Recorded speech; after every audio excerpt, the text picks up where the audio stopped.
months of planning and controversy, Indy finally arrived in March '91. As spectators of all shapes and sizes searched for the best vantage point, most gave the carnival the thumbs up. Right, I'm in heaven. In heaven. Good for the Gold Coast. They should have it every bloody week. The Indy Ball attracted a large swag of celebrities. Making an early exit was Zsa Zsa Gabor after someone joked over her age.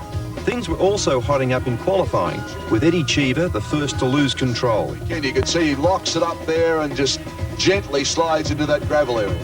Ian Luff's Commodore was also worse for wear after messing up the chicane. Oh, a car turning over. We've got a flip in the chicane. I knew when that thing went airborne, the way we saw those tires and wheels lifting off the ground.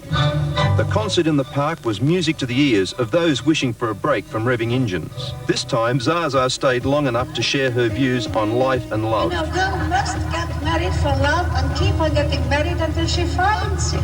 There was no love lost between competitors in the celebrity race. Dwayne Ties, one of the casualties as league legend Wally Lewis cruised to victory. As the crowded program continued, not all NASCAR drivers were enjoying their trip to the coast. That would be one heck of a ride. I mean, you're never going to have an accident much worse than that one in a It's NASCAR. like watching the space shuttle at Cape Kennedy. Finally, it was time for the main event. It's away racing now for the first time in Australia. Indycar racing, and listen to the roar as 17,500 horsepower come roaring past our broadcast stand. 60,000 fans watched Al Unser Jr. lead until just after the halfway mark. His race ended with those of Eddie Cheever and Mario Andretti on lap 41. Oh, and there's been a big there. And that's Al Unser. And the wing is off the car, and another one runs into him, and that's Mears. No, that's Mario. Rick Mears led for a while, but also suffered a setback, leaving the way clear for John Andretti to make history. He's going to take the flag, and look at this, how excited is he? John Andretti wins the very first ever IndyCar Grand Prix here on the Gold Coast. It didn't take long for Andretti's luck to desert him in 1992, with brake problems cutting short his opening qualifying. At least he didn't suffer the fate of Japan's Hiro Matsushita. Really flew by Jove, that was a big accident. The main attractions at the $200 a head ball cost peanuts compared to Zsa Zsa's fee the year before. But as the party rolled on, most of the drivers were already asleep in preparation for final qualifying. The next morning, Hiro tried to live up to his name in an unsuccessful bid to drive with a broken leg. The only thing Al Unser Jr. broke was the track record as he edged out Michael Andretti for pole. The stars were out in force for the celebrity race. This would be one title Sir Jack Brabham wouldn't add to his long list. Oh, Sir Jack's locked it off! In the main race, Al Unser Jr. and Michael Andretti weren't up with the leaders, but at least they had the right protection on the front of their cars. That must be a fire seal of hats here in Surfers Paradise. What they really needed was raincoats, as the downpour put a new complexion on the race. Oh, little spin. With drivers struggling for control on the slippery circuit, the pace car came out.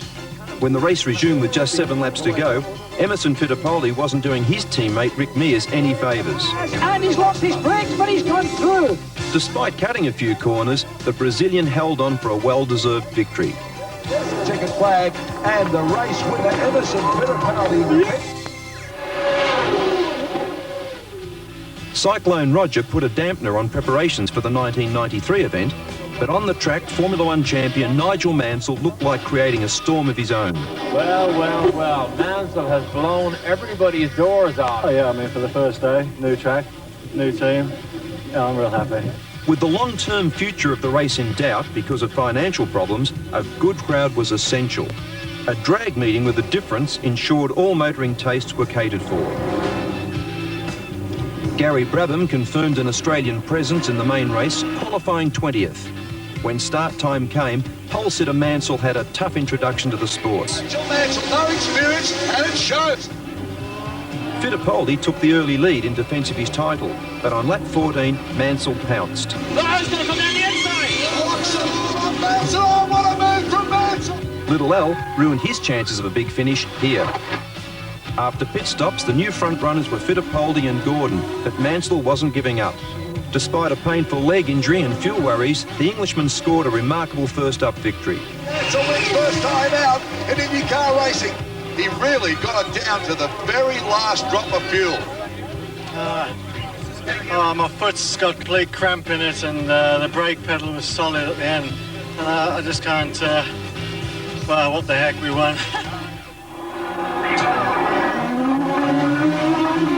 The Gold Coast was again under invasion in 1994, and the Black Hawks didn't have exclusive licence on aerial displays.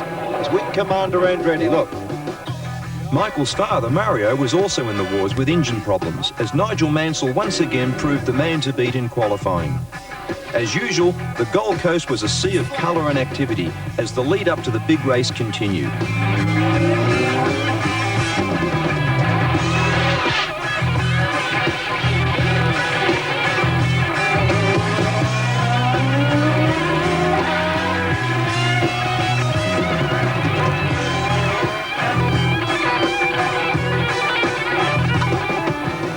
With rain threatening, the Gold Coast high-rises provided plenty of shelter. Down on the track, officials were having a major problem getting the race off to a clean start. Cheer the big crash! Don't tell me! After 2 attempted starts and a 2-hour delay, competitors were finally away. Okay, Michael Andretti really did open it up there and he jumped away.